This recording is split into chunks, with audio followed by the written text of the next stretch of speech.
Honneur et fidélité du samedi 4 juillet 2020, le temps de l'éditorial avec le capitaine de frégate Cyril Serge Atonfagemo, chef de division de la communication. En Afrique centrale, le Cameroun occupe une place axiale. Au déjà plan géographique, notre pays se situe au cœur du golfe de Guinée, en pleine zone équatoriale, et s'étire jusqu'aux confins du Sahel. Le Cameroun dispose d'un énorme potentiel économique, depuis les hydrocarbures jusqu'aux ressources hydrologiques et halieutiques, en passant par la faune, la flore et les mines. Nos productions industrielles et agricoles, nos infrastructures maritimes, terrestres et ferroviaires alimentent les pays voisins, notamment ceux de l'Hinterland. En se risquant dans les statistiques, il est loisible de constater que non seulement la population du Cameroun est presque, sinon plus élevée que celle de 5 des pays qui l'entourent, mais qu'en plus, son produit intérieur brut navigue vers les mêmes proportions. Toute chose qui incite à conclure que le Cameroun pourrait légitimement nourrir l'ambition de s'affirmer comme étant une puissance dans sa sous-région. Mais quoi qu'étant, et contrairement à la tendance du moment, où l'on voit les expansionnismes de jadis reprendre du poil de la bête, pendant que des puissances bellicistes ne s'encombrent d'aucun parjure pour former des coalitions contre nature à l'effet de soumettre d'autres puissances, le Cameroun entend rester une puissance pacifique, une puissance maîtrisée, une puissance collaborative et qui honore ses engagements.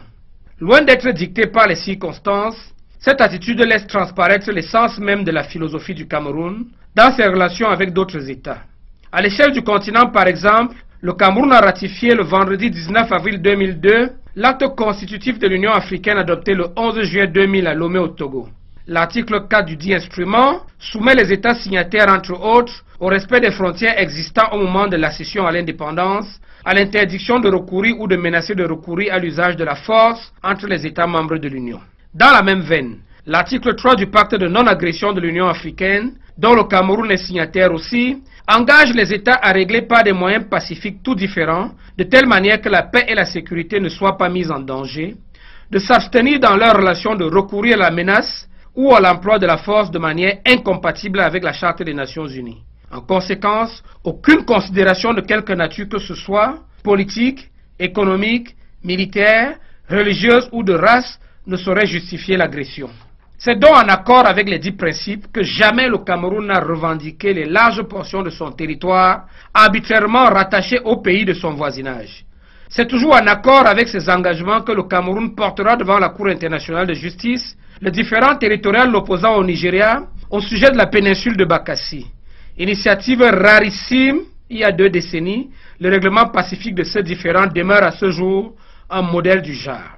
S'agissant de la Guinée équatoriale, actuellement en pourparlers avec le Cameroun au sujet du tracé frontalier, il est de récentes souvenances qu'au mois de décembre 2017, les services de sécurité camerounais interceptaient à la frontière commune un commando armé qui projetait de perpétrer des violences dans ce pays voisin.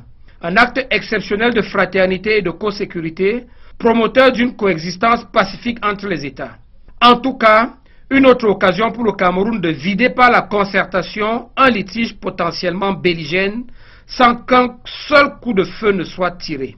Il revient ainsi à chaque soldat de la République de contribuer par sa discipline, son professionnalisme et son humanisme au maintien à des standards élevés de la renommée de pays de paix que s'est taillé le Cameroun aux yeux des autres États et des autres nations. À samedi prochain.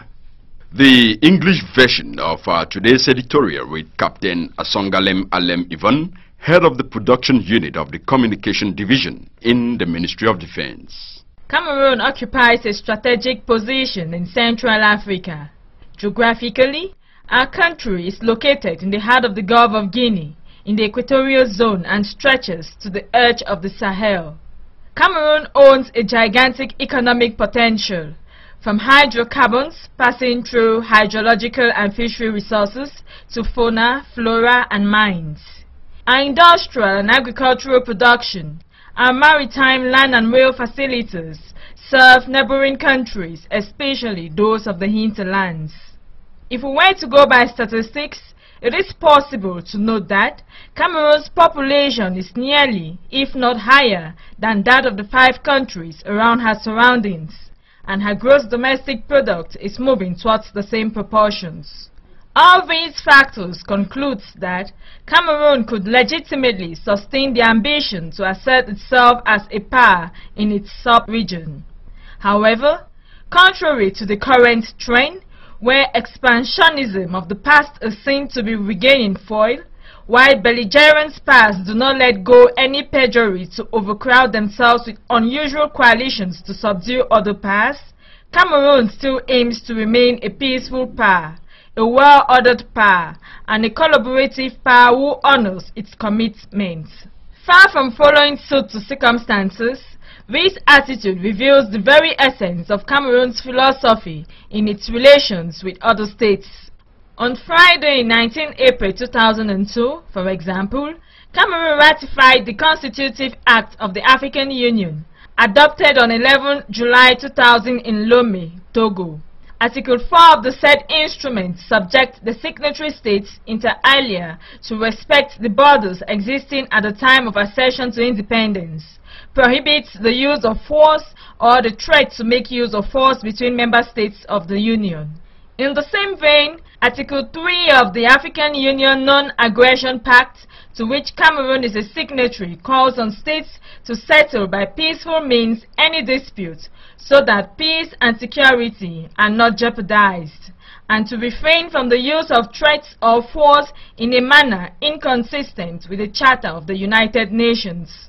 Consequently, no consideration of any kind, be it political, economic, military, religious, or racial, could justify aggression. It is therefore in accordance with the said principles that Cameroon has never claimed the large portions of its territory arbitrarily attached to its neighboring countries. It is still in accordance with these commitments that Cameroon sought after the International Court of Justice during the territorial dispute with Nigeria over the Bakassi Peninsula. This rare initiative of peace settlement of disputes 2 decades ago remains a model of its kind. With regards to Equatorial Guinea, which is currently in dialogue with Cameroon over border issues, it is worthy to recall that recently, that is in December 2017, Cameroon Security Services intercepted an armed commando at the border who was heading to commit acts of violence in that neighboring country. What an exceptional act of brotherhood, peaceful coexistence, and co-security actions between states.